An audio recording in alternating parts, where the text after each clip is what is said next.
लोगों को ये समझाने के लिए निकले हैं कि अब वो बढ़ती हुई आबादी के खिलाफ आवाज़ उठाए, क्योंकि आज़ादी के बाद किसी भी सरकार ने जनसंख्या वृद्धि को समस्या माना ही नहीं और हम 33 करोड़ से 140 करोड़ हो गए हैं।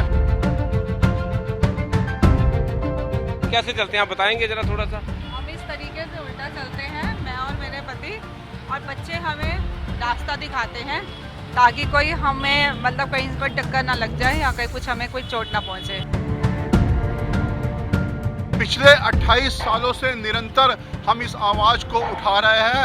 अभी तक तो किसी ने सुनवाई नहीं करी थी, परंतु वर्तमान प्रधानमंत्री ने 15 अगस्त को जब जनसंख्या वृद्धि पर चिंता प्रकट करी थी, तब हमारे मन में ये आस जगी है कि अब हम शायद जीत जाए। हम अमृतसर के लोगों से ये अपील कर रहे हैं कि वो बढ़ती हुई आबादी के खिलाफ आवाज़ बुलंद करें। ਸਾਡੇ ਦੇਸ਼ ਦੇ ਵਿੱਚ ਬਹੁਤ ਸਾਰੀ ਸਮੱਸਿਆਵਾਂ ਨੇ, ਲੇਕਿਨ ਉਹਨਾਂ 'ਚ ਸਭ ਤੋਂ ਵੱਡੀ ਸਮੱਸਿਆ ਹੈ ਕਿ ਦੇਸ਼ ਦੀ ਪੋਪੂਲੇਸ਼ਨ ਜਿਸ ਤਰੀਕੇ ਨਾਲ ਵੱਧਦੀ ਪਈ ਹੈ ਤਾਂ ਦੁਨੀਆ 'ਚ ਭੀੜ-ਭਾੜ ਵੀ ਵੱਧਦੀ ਜਾ ਰਹੀ ਹੈ। ਤਾਂ ਇਹਦੇ ਨਾਲ ਬਹੁਤ ਸਾਰੀ ਮੁਸ਼ਕਲਾਂ ਜਿਹੜੀਆਂ ਨੇ ਆਮ ਜਨਤਾ ਨੂੰ ਵੇਖਣ ਨੂੰ ਮਿਲ ਰਹੀਆਂ ਨੇ। ਕਈ ਵਾਰ ਸਰਕਾਰੀ ਸਹੂਲਤਾਂ ਵੀ ਨਹੀਂ ਮਿਲ ਪਾਉਂਦੀਆਂ ਕਿਉਂਕਿ ਬਹੁਤ ਸਾਰੀ ਜਨਤਾ ਨੂੰ ਸਹੂਲਤ ਦੇਣੀ ਹੁੰਦੀ ਹੈ, ਲੇਕਿਨ ਇਹਦੇ ਵਿੱਚ ਇੱਕ ਪਰਿਵਾਰ ਹੈ ਜੋ ਕਿ ਲੰਬੇ ਸਮੇਂ ਤੋਂ ਕੰਮ ਕਰ ਰਿਹਾ ਹੈ ਤਾਂ ਪਿਛਲੇ 28 ਸਾਲਾਂ ਤੋਂ ਇੱਕ ਮੁਹਿੰਮ ਚਲਾ ਰਹੇ ਨੇ ਕਿ ਦੇਸ਼ ਦੇ ਵਿੱਚ ਆਬਾਦੀ ਨੂੰ ਕਿਸ ਤਰੀਕੇ ਨਾਲ ਕੰਟਰੋਲ ਕੀਤਾ ਜਾਵੇ। ਤਾਂ ਉਹ ਉੱਠੇ ਚੱਲਦੇ ਨੇ, ਉਹਨਾਂ ਦੇ ਵਿੱਚ ਉਹਨਾਂ ਦੇ ਬੱਚੇ ਉਹਨਾਂ ਦਾ ਸਾਥ ਦਿੰਦੇ ਹੈ ਤੇ ਜਿਹਦੇ ਵਿੱਚ ਕਿਹਾ ਕਿ ਦੇਸ਼ ਦੀ ਜ਼ਰੂਰਤ ਹੈ ਜਨਸੰਖਿਆ ਨਿਯੰਤਰਣ ਕਾਨੂੰਨ। ਤਾਂ ਇਹ ਇੱਕ ਵੱਡੀ ਆਵਾਜ਼ ਜਿਹੜੀ ਆ ਉਹਨਾਂ ਵੱਲੋਂ ਪਿਛਲੇ 28 ਸਾਲਾਂ ਤੋਂ ਬੁਲੰਦ ਕੀਤੀ ਜਾ ਰਹੀ ਹੈ ਤੇ ਉਹਨਾਂ ਦਾ ਕਹਿਣਾ ਹੈ ਕਿ ਉਹ ਚਾਹੁੰਦੇ ਨੇ ਕਿ ਜਨਸੰਖਿਆ ਤੇ ਕੰਟਰੋਲ ਕੀਤਾ ਜਾਵੇ, ਜਿਹਦੇ ਵਾਸਤੇ ਉਹਨਾਂ ਨੇ ਵਿਸ਼ੇਸ਼ ਜਿਹੜੀ ਹੈ ਕੁਝ ਟੀ-ਸ਼ਰਟਸ ਵੀ ਸਵਾਈਆਂ ਨੇ ਤੇ ਉਸ ਦੇ ਵਿੱਚ ਜਿਹੜਾ ਹੈ ਉਹ ਕੰਮ ਕਰਦੇ ਹੋਏ ਨਜ਼ਰ ਆ ਰਹੇ ਨੇ। ਤਾਂ ਅਸੀਂ ਤਸਵੀਰਾਂ ਤੁਹਾਨੂੰ ਸਾਂਝੀਆਂ ਕਰ ਰਹੇ ਹਾਂ ਅੰਮ੍ਰਿਤਸਰ ਤੋਂ ਕਿ ਜਿੱਥੇ ਕਿ ਇੱਕ ਵੱਖਰੀ ਮੁਹਿੰਮ ਜਿਹੜੀ ਹੈ ਚਲਾਈ ਜਾ ਰਹੀ ਹੈ। ਤਾਂ ਬੈਨਰ ਵੀ ਤੁਸੀਂ ਦੇਖ ਸਕਦੇ ਹੋ, ਉਠੋ ਆਵਾਜ਼ ਉਠਾਓ बढ़ती जनसंख्या पर रोक लगाओ। ਤਾਂ ਇਸ ਤਰ੍ਹਾਂ ਦੀ ਗੱਲ ਜਿਹੜੀ ਉਹਨਾਂ ਵੱਲੋਂ ਕੀਤੀ ਜਾ ਰਹੀ ਹੈ। ਤਾਂ ਇਹ ਮੇਰਠ ਦੇ ਇੱਕ ਦੰਪਤੀ ਨੇ ਤੇ ਉਹਨਾਂ ਵੱਲੋਂ ਅੱਜ ਕੀਤਾ ਜਾ ਰਿਹਾ। ਤਾਂ ਅੱਜ ਤੁਸੀਂ ਦੇਖ ਸਕਦੇ ਹੋ ਕਿ ਅੰਮ੍ਰਿਤਸਰ ਦੀ ਸੜਕਾਂ ਦੇ ਵਿੱਚ ਅੱਜ ਉਹ ਇਸ ਮੁਹਿੰਮ ਨੂੰ ਚਲਾਉਂਦੇ ਹੋਏ ਨਜ਼ਰ ਆ ਰਹੇ ਨੇ। ਤਾਂ ਉਹਨਾਂ ਦੇ ਨਾਲ ਪੂਰਾ ਪਰਿਵਾਰ ਹੈ, ਉਹਨਾਂ ਦਾ ਪੂਰਾ ਸਾਥ ਦਿੰਦਾ ਹੈ। ਤਾਂ ਤਸਵੀਰਾਂ ਅਸੀਂ ਤੁਹਾਨੂੰ ਸਾਂਝੀਆਂ ਕਰ ਰਹੇ ਹਾਂ ਇਸ ਪਰਿਵਾਰ ਦੀਆਂ ਨੇ। ਤਾਂ ਉਹ ਤੁਸੀਂ ਵੇਖ ਸਕਦੇ ਹੋ ਕਿ ਉਠੋ ਆਵਾਜ਼ ਉਠਾਓ बढ़ती जनसंख्या पर। ਤਾਂ ਇਹ ਇਸ ਤਰ੍ਹਾਂ ਦਾ ਜਿਹੜੀ ਗੱਲ ਕੀਤੀ ਜਾ ਰਹੀ ਤੁਸੀਂ ਦੇਖ ਸਕਦੇ ਹੋ ਕਿ ਟੀ-ਸ਼ਰਟ ਵੀ ਪਾਈ ਗਈ ਹੈ। ਸਰ ਕਿਸ ਤਰ੍ਹਾਂ ਤੁਹਾਡੇ ਮਨ 'ਚ ਆਇਆ ਕਿ ਤੁਸੀਂ ਇਹ ਜਿਹੜੀ ਹੈ ਇਹਨੂੰ ਜਿਹੜੀ ਮੁਹਿੰਮ ਨੂੰ ਚਲਾਓ? आज़ादी के वक्त देश की आबादी 33 करोड़ थी और अब 140 करोड़ से ज़्यादा, और पूरे देश में खो गया है नारा हम दो हमारे दो, छोटा परिवार सुखी परिवार। अब लोगों को ये बताने, लोगों को ये समझाने के लिए निकले हैं कि अब वो बढ़ती हुई आबादी के खिलाफ आवाज़ उठाए, क्योंकि आज़ादी के बाद किसी भी सरकार ने जनसंख्या वृद्धि को समस्या माना ही नहीं और हम 33 करोड़ से 140 करोड़ हो गए हैं। उल्टा इसलिए चलते हैं ताकि सरकार सीधा काम करे, तमाम समस्याओं पर अरबों खरबों रुपए खर्च करते हैं और जनसंख्या वृद्धि पर 2 रुपये भी खर्च नहीं किए जाते। यही संदेश देने की कोशिश पूरे देश में हम पति पत्नी और हमारे दोनों बच्चे कर रहे हैं। किस तरह से आप करते हैं यहाँ पर? हमारा अभियान लोगों को जागरूक करने का, लोगों को ये बताने का है कि वर्तमान सरकार से हमें उम्मीद है कि वो जनसंख्या वृद्धि पर कानून बनाएगी।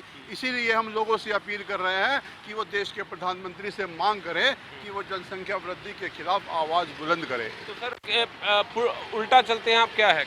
हम 250 शहरों में चल चुके हैं, उल्टा चलकर सीधी बात समझाने की कोशिश करते हैं जनता को कि वो आबादी के खिलाफ आवाज़ को बुलंद करे और आम आदमी अपने स्तर से जनसंख्या वृद्धि के खिलाफ आवाज़ उठाए।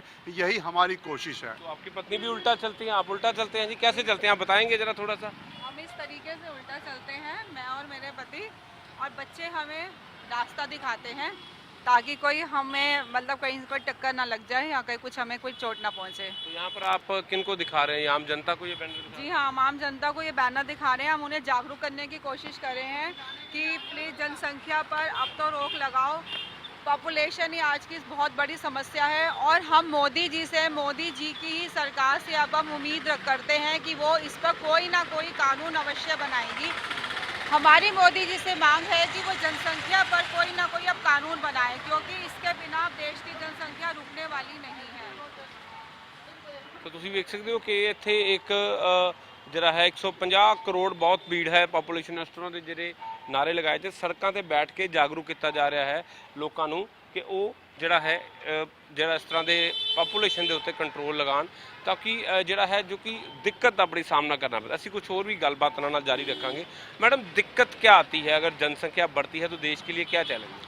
देश में अगर जनसंख्या बढ़ती है तो बहुत दिक्कत ही दिक्कत है। सभी मतलब लोगों को रोजगार नहीं है, कुछ नहीं मिल रहा है, नौकरी नहीं है, पानी नहीं मिलेगा आगे आने वाले टाइम में, खाने के लिए दिक्कत होगी, बहुत समस्याएं हैं बढ़ती जनसंख्या से। तो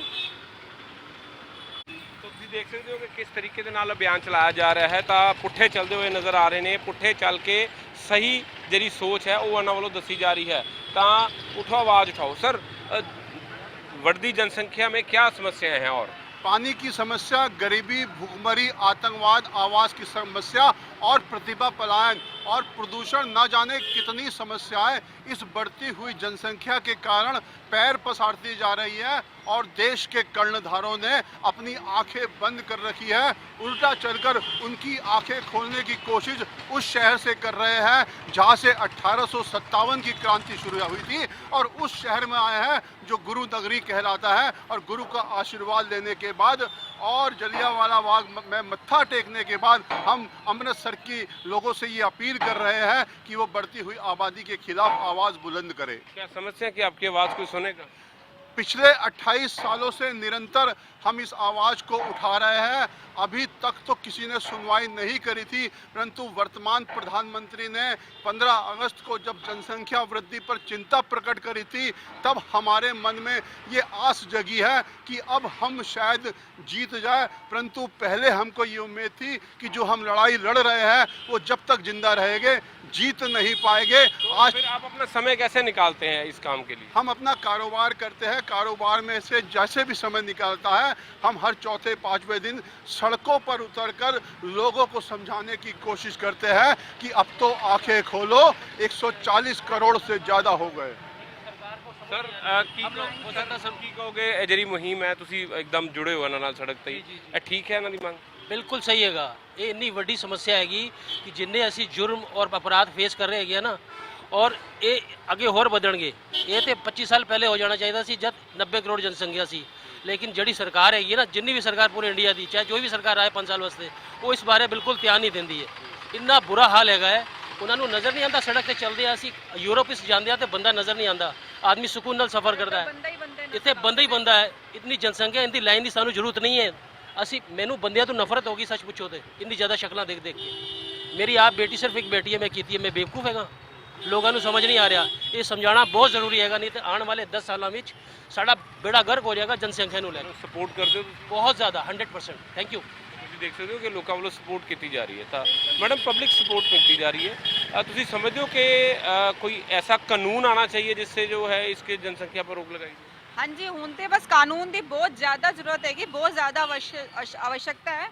ਮੋਦੀ ਜੀ ਦੀ ਸਰਕਾਰ ਤੋਂ ਹੀ ਅਸੀਂ ਉਮੀਦ ਕਰਨੇ ਆ ਕਿ ਕੋਈ ਕਾਨੂੰਨ ਲੈ ਕੇ ਆਵਣ। ਹੁਣ ਪਿੱਛੇ यूपी ਚ योगी जी ने कुछ लैके आए ने कि उन्होंने कुछ है कि आगे ਅਸੀਂ ਸਬਸਿਡੀ ਖਤਮ ਕਰਾਂਗੇ ਜਿਨ੍ਹਾਂ ਦੇ ਦੋ ਤੋਂ ਜ਼ਿਆਦਾ ਬੱਚੇ ਹੋਣਗੇ। ਲੇਕਿਨ ਨਹੀਂ, ਸਾਨੂੰ ਇਸ ਟਾਈਮ ਸਬਸਿਡੀ ਦੀ ਕੋਈ ਜ਼ਰੂਰਤ ਨਹੀਂ ਹੈ ਕਿ ਜਿਨ੍ਹਾਂ ਦੇ 2 ਬੱਚਿਆਂ ਨੂੰ ਉਹਦਾ ਸਬਸਿਡੀ ਖਤਮ ਕੀਤੀ ਜਾਏ। ਇਸ ਟਾਈਮ ਜੋ ਸਭ ਤੋਂ ਜ਼ਿਆਦਾ ਜ਼ਰੂਰਤ ਹੈਗੀ, ਦੇਸ਼ ਦੀ ਜ਼ਰੂਰਤ ਹੈ ਕਿ ਜਨਸੰਖਿਆ ਨਿਯੰਤਰਣ ਕਾਨੂੰਨ ਲਿਆਉਣਾ ਚਾਹੀਦਾ ਹੈ ਔਰ ਉਹ ਸਿਰਫ ਮੋਦੀ ਜੀ ਤੋਂ ਹੀ ਅਸੀਂ ਉਮੀਦ ਕਰ ਸਕਦੇ ਹਾਂ ਕਿ ਉਹ ਹੀ ਕੁਝ ਕਰ ਸਕਦੇ ਨੇ। ਔਰ ਇਹਦੇ ਇਲਾਵਾ ਨਾ ਦੀ ਕੋਈ ਇਸ ਤੋਂ ਵੀ ਜਿੰਨੀ ਪਹਿਲੇ ਸਰਕਾਰ ਆਈ ਨਾ ਕਿਸੇ ਨੇ ਕੁਝ ਨਹੀਂ ਕੀਤਾ ਔਰ ਨਾ ਅੱਗੇ ਸਾਨੂੰ ਕੋਈ ਉਮੀਦ ਹੈਗੀ ਹੈ ਕਿ ਕੋਈ ਹੋਰ ਕਿੰਨੇ ਸਾਲ ਤੁਸੀਂ ਉਹ ਜਿਹੜੀ ਚਲਾਉਂਦੇ ਰਹੋਗੇ ਆਪਣੀ ਮੁਹਿੰਮ? ਜਦੋਂ ਤੱਕ ਕਿ ਸਾਡੀ ਮੰਗ ਪੂਰੀ ਨਹੀਂ ਹੋ ਜਾਂਦੀ, ਜਦੋਂ ਤੱਕ ਕਿ ਕੋਈ ਕਾਨੂੰਨ ਨਹੀਂ ਬਣ ਜਾਂਦਾ ਤਾਂ ਤੱਕ ਸਾਡਾ ਅਭਿਆਨ ਚੱਲਦਾ ਰਹੇਗਾ। ਸ਼ਹਿਰਾਂ 'ਚ ਕਰ ਚੁੱਕੇ ਹੋ? 250 ਸ਼ਹਿਰੋਂ ਤੋਂ ਵੀ ਜ਼ਿਆਦਾ ਅਸੀਂ ਆਪਣੇ ਸ਼ਹਿਰ ਪਦ ਯਾਤਰਾ ਕਰ ਚੁੱਕੇ, ਆਪਣਾ ਅਭਿਆਨ ਚਲਾ ਚੁੱਕੇ। ਆਪਣੇ ਮੈਂ ਔਰ ਮੇਰੇ ਪਤੀ ਔਰ ਅਸੀਂ ਦੋਨੋਂ ਬੱਚੇ ਪਿਛਲੇ 28 ਸਾਲਾਂ ਤੋਂ ਅਸੀਂ ਇਹ ਕੰਮ ਕਰ ਰਹੇ ਹਾਂ ਔਰ 250 ਸ਼ਹਿਰੋਂ ਤੋਂ अधिक ਜ਼ਿਆਦਾ ਅਸੀਂ ਪਦ ਯਾਤਰਾ ਕਰ ਚੁੱਕੇ ਹਾਂ। ਤਾਂ ਜਾਗਰੂਕ ਇਸ ਤਰ੍ਹਾਂ ਹੀ ਕਰਦੇ ਹੋ ਤੁਸੀਂ? ਬਸ ਹਾਂਜੀ, ਬਿਲਕੁਲ ਐਵੇਂ ਜਾਗਰੂਕ ਕਰਨੀ ਹੈ ਸਭ ਲੋਕਾਂ ਨੂੰ, ਆਪਣੇ ਬੈਨਰ ਦਿਖਾ ਕੇ ਸਭ ਲੋਕਾਂ ਨੂੰ ਅਸੀਂ ਸਮਝਾਉਂਦੇ ਹਾਂ ਕਿ ਇਹਦੇ ਉੱਤੇ ਹੁਣ ਕੁਛ ਨਾ ਕੁਛ ਤੁਸੀਂ ਜ਼ਰੂਰ ਸੋਚੋ ਕਿ ਬਹੁਤ ਜ਼ਿਆਦਾ ਜਨਸੰਖਿਆ ਵੱਧ ਚੁੱਕੀ ਹੈ। ਨਹੀਂ ਤਾਂ ਅੱਗੇ ਹੁਣ ਵੀ ਅਗਰ ਕੁਛ ਨਾ ਕੁਛ ਨਹੀਂ ਸੋਚਿਆ ਗਿਆ ਤੇ ਅੱਗੇ ਆਉਣ ਵਾਲੇ परिणाम ਬਹੁਤ ਜ਼ਿਆਦਾ ਭਿਆਨਕ ਹੋ ਸਕਦਾ ਹੈ। ਤੁਸੀਂ ਵੇਖ ਸਕਦੇ ਹੋ ਕਿ ਇੱਕ ਚੰਗੀ ਤਸਵੀਰ ਦਿਖਾ ਰਹੇ ਹਾਂ ਕਿ ਸਭ ਤੋਂ ਵੱਡਾ ਜਿਹੜਾ ਥ੍ਰੈਟ ਹੈ ਇਸ ਮੁਲਕ ਨੂੰ ਹੈ ਕਿ ਜਿਹੜੀ ਵੱਧਦੀ ਆਬਾਦੀ ਹੈ ਉਹਦੇ ਨਾਲ ਬਹੁਤ ਸਾਰੀ ਦਿੱਕਤਾਂ ਆ ਰਹੀਆਂ ਨੇ। ਪਾਣੀ ਦੀ ਦਿੱਕਤ ਆ ਰਹੀ ਹੈ ਤਾਂ ਹੋਰ ਸਾਰੇ ਆਤੰਕਵਾਦ ਤੱਕਣ ਦੀ ਸਮੱਸਿਆ ਜਿਹੜੀ ਇੱਥੋਂ ਦੀ, ਕਿਉਂਕਿ ਜਦੋਂ ਬੇਰੁਜ਼ਗਾਰੀ ਵੱਧਦੀ ਹੈ ਤਾਂ ਬੇਰੁਜ਼ਗਾਰੀ ਵਧਣ ਦੇ ਨਾਲ ਬਹੁਤ ਸਾਰੀਆਂ ਮੁਸ਼ਕਲਾਂ ਆਉਂਦੀਆਂ ਹੈ। ਤਾਂ ਇਹਨਾਂ ਮੁਸ਼ਕਲਾਂ ਨੂੰ ਹੱਲ ਕਰਨ ਵਾਸਤੇ ਜਿਹੜਾ ਹੈ ਉਹਨਾਂ ਵੱਲੋਂ ਇੱਕ ਮੁਹਿੰਮ ਚਲਾਈ ਜਾ ਰਹੀ। ਉਹਨਾਂ ਕਹਿਣਾ ਜਿੰਨੀ ਦੇਰ ਉਹਨਾਂ ਦਾ ਜੀਵਨ ਹੈ ਉਹ ਇਸ ਤਰ੍ਹਾਂ ਇੱਕ ਆਪਣੀ ਆਵਾਜ਼ ਬੁਲੰਦ ਕਰਦੇ ਰਹਿਣਗੇ। ਨਾਲ ਹੀ ਸਰਕਾਰਾਂ ਕੋਲ ਮੰਗ ਕੀਤੀ ਹੈ ਕਿ ਤੋਂ ਛੇਤੀ ਉਹ ਇਹਦੇ ਤੇ ਲਗਾਮ ਪਾਉਣ, ਜਿਹਦੇ ਨਾਲ ਕਿ ਇਸ ਜਿਹੜੀ ਹੈ ਇੱਕ ਬਿਮਾਰੀ ਹੈ ਇੱਕ ਤਰ੍ਹਾਂ ਦੀ ਮੁਲਕ ਨੂੰ ਲੱਗ ਰਹੀ ਹੈ, ਕਿਉਂਕਿ ਵੱਧਦੀ ਆਬਾਦੀ ਜਿਹੜੀ ਹੈ ਇਸ ਵਕਤ ਬਹੁਤ ਵੱਡੀ ਪ੍ਰੋਬਲਮ ਪੈਦਾ ਕਰ ਰਹੀ ਹੈ। ਤਾਂ ਉਸ ਨੂੰ ਖਤਮ ਕੀਤਾ ਜਾ ਸਕੇ ਤਾਂ ਵਿਦੇਸ਼ਾਂ ਦੀ ਤਰ੍ਹਾਂ ਤੇ ਜਿਸ ਤਰੀਕੇ ਨਾਲ ਆਮ ਜਨਤਾ ਨੂੰ ਸਹੂਲਤਾਂ ਮਿਲਦੀਆਂ ਉੱਦਾਂ ਪੰਜਾਬ 'ਚ ਵੀ ਔਰ ਪੂਰੇ ਮੁਲਕ 'ਚ ਵੀ ਇੱਦਾਂ ਲੋਕਾਂ ਨੂੰ ਸਹੂਲਤ ਮਿਲ ਸਕੇ।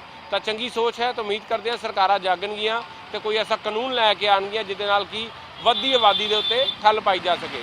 ਕੈਮਰਾਮੈਨ ਅਕਸ਼ੇ ਦੇ ਨਾਲ ਸੁਮਿਤ ਖੰਨਾ, ਜਗਬਾਣੀ ਟੀਵੀ, ਅੰਮ੍ਰਿਤਸਰ। ਦੇਸ਼ ਦੁਨੀਆ ਦੀ ਹਰ ਵੱਡੀ ਖਬਰ ਨਾਲ ਜੁੜੇ ਰਹਿਣ ਲਈ ਸਾਡੇ YouTube ਚੈਨਲ ਨੂੰ ਸਬਸਕ੍ਰਾਈਬ ਕਰੋ। ਨਾਲ ਦੀ ਨਾਲ ਹਰ ਨਵੀਂ ਵੀਡੀਓ ਦੀ ਨੋਟੀਫਿਕੇਸ਼ਨ ਲਈ ਬੈਲ ਆਈਕਨ ਜ਼ਰੂਰ ਦਬਾਓ। ਜੇਕਰ ਤੁਸੀਂ ਇਹ ਵੀਡੀਓ Facebook ਤੇ ਦੇਖ ਰਹੇ ਹੋ ਤਾਂ ਇਸ ਨੂੰ ਲਾਈਕ ਜ਼ਰੂਰ ਕਰੋ ਔਰ ਜ਼ਿਆਦਾ ਤੋਂ ਜ਼ਿਆਦਾ ਸ਼ੇਅਰ ਵੀ ਕਰੋ। ਧੰਨਵਾਦ।